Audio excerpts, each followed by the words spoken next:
Čaute priatelia, som rád, že ste opäť prišli na môj kanál a dnes si spoločne ukážeme techniku menom Arpeggio.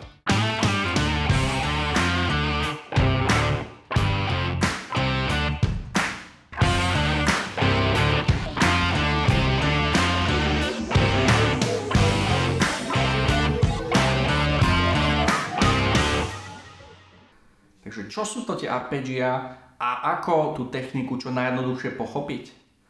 Treba si uvedomiť, že arpeggio je v podstate technika vyhratia vo väčšine prípadov akordu. Keď si všimnete moju hru alebo hru väčšiny gitaristov, tak arpeggia, keď hrajú, tak ich hrajú formou nejakého akordu.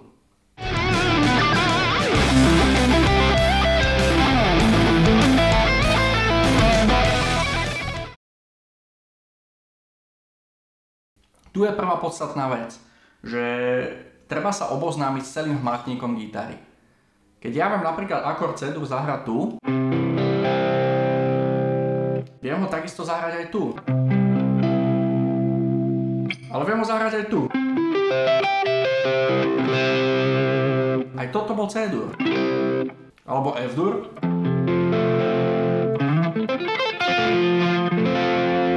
Viem ho zahrať taktiež tu.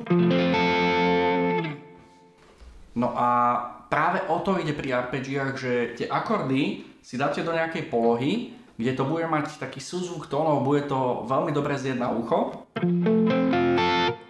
A dokážete práve tú techniku pravej ruky použiť, aby ste vykúzli naozaj zaujímavú súhru tónov. Podľa mňa technika arpeggio spočíva v dvoch veciach. Pokiaľ pochopíte, že nemusíte striedavým pohybom vyhrať každý tón, to znamená, trsátko nemusí udrať na každej strúne striedavým pohybom, ako ste zvyknutí pri, triolách, kvartolách alebo hociakých iných výhrávkach, ale proste je tam o to ušetriť vám energiu, aby ste s minimum pohybu dokázali vykúzliť naozaj zaujímavé tóny. Vysvetlím jeden zaujímavý príklad. Pokiaľ by som chcel napríklad tento akord F-dur zahrať tu, ale chcel by som každý ten tón vyhrať striedavo. Ako rýchlo to asi podľa vás dokážem zahrať? Rýchlo, ale bolo tam počuť veľa chýb. Samozrejme ja verím tomu, že keby to chytil do ruky nejaký Yngwie Malmsteen, čo ja nie som, tak by to proste zahral aj striedavým pohybom veľmi rýchlo. Ale pri arpeggiách ani nejde tak o tú rýchlosť toho striedavého pohybu, ako urobiť proste takú ako keby fintu. Čiže ťahať ten pohyb dole, je to oveľa rýchlejšie a ten pohyb je čistejší, plynulejší.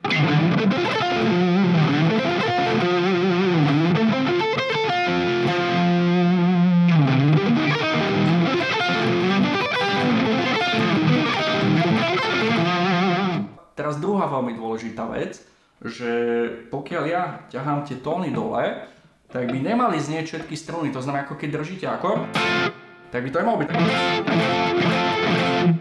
Ale snažím sa o to, že tón, ktorý zahrám, pustím, keď zahrám ten ďalší následujúci. A nedržím ho tam.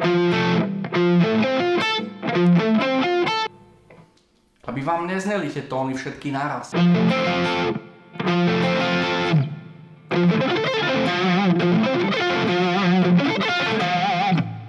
Všimajte si, že keď sa vracam naspäť, tak opäť iba ťahám tie tóny smerom hore trsátkom. Nejdem striedavo.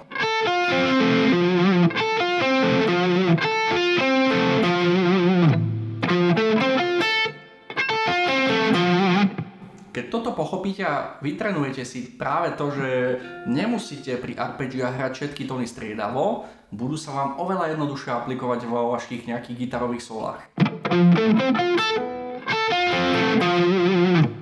Čiže ako prvé cvičenie môžeme použiť práve túto techniku hodzaj na tom akorde F-dur.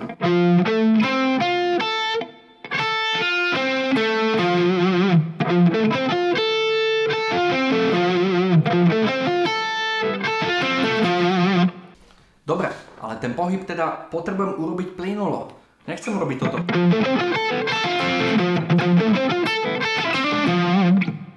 Čiže ja nechcem hrať ten prvý a ten posledný tón dvakrát.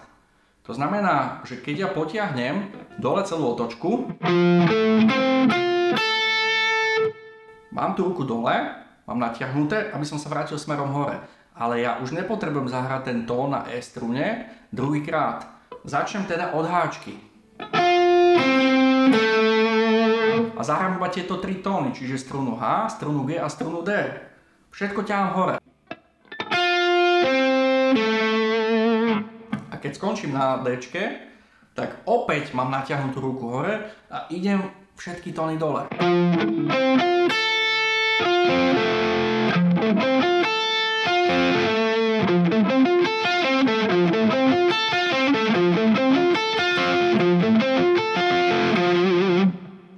A urobíme takéto arpéžio.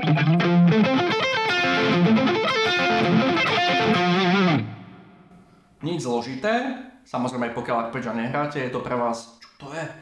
Ale toto je veľmi jednoduché zahratie akordu F-dur, kde pridám ešte malíček, tunak na 8. prážec a vrácam sa zase naspäť.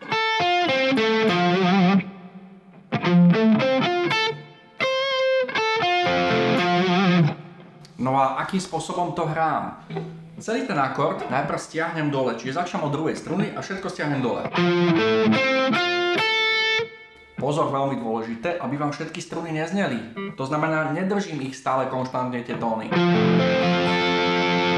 To môžem hrať backlight. Ale ja chcem hrať arpeggio. To znamená, zahrám tón a keď hrám druhý, tak ten pred ním púšťam.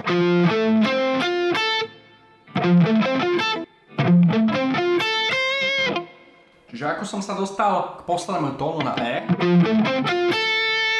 ťahal som to dole, teraz ten 8. tón, alebo 8. prážec na Ečke, zahrám zo spodu hore, opäť sa vrátim na 5. prážec, dole, a teraz všetky od H struny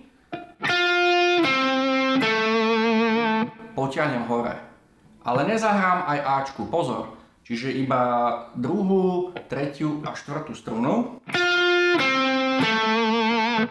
A na 5. strune, alebo teda na druhej od hora, na Ačke, opäť natiahnem tú ruku a zahrám to všetko dole.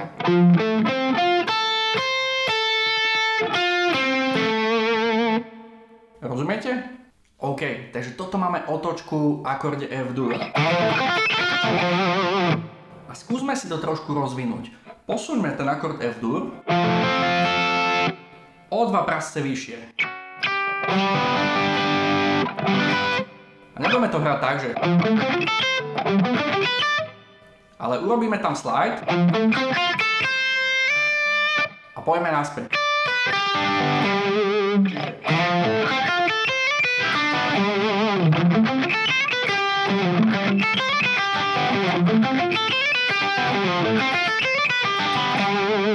Čiže ak tu skončím na tom 10. prasti maličkom na druhej strune, tak odtiaľ urobím slide, nezahrám ten tón.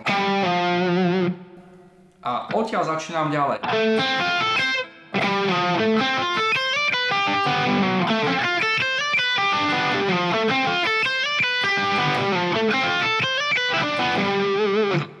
Už to začína dávať väčší zmysel, však?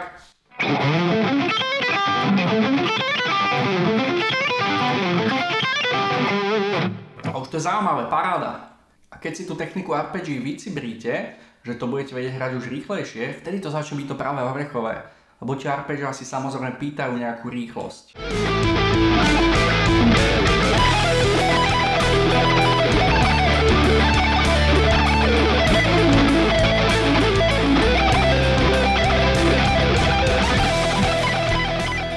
Takže toto bolo veľmi v krátkosti objasnenie techniky arpeggio, akým spôsobom môžete cvičiť, ale hlavne akým spôsobom mu pochopiť. Pretože pokiaľ to pochopíte tu, tak sem to už nejakým spôsobom proste cvičením dostaneme. Myslím si, že na dnes by to mohlo stačiť. Ukázal som vám dve zaujímavé cvičenia. Vycibrite si to a vidíme sa spolu pri ďalšom videu. Teším sa. Čaute.